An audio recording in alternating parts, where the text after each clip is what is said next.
1, 2, 3.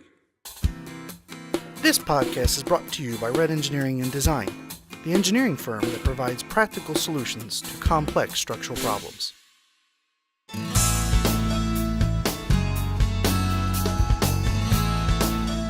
Beams are the primary members used to transmit floor and roof loads to supporting columns. Under these loads, the beam will bend down, creating compression at the top and tension at the bottom.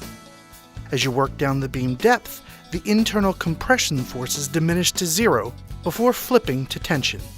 This occurs at the beam centroid or center of gravity.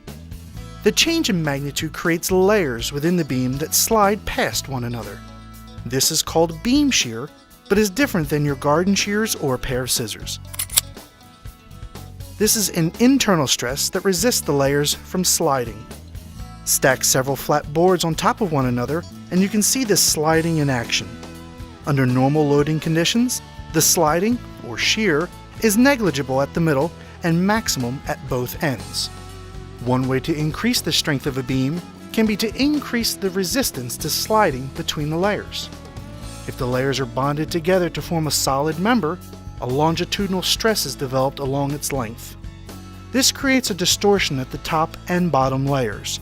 However, this distortion is relatively small when compared to the other internal stresses and can usually be ignored. Follow us at redengineeringdesign.com or brianmosco.com.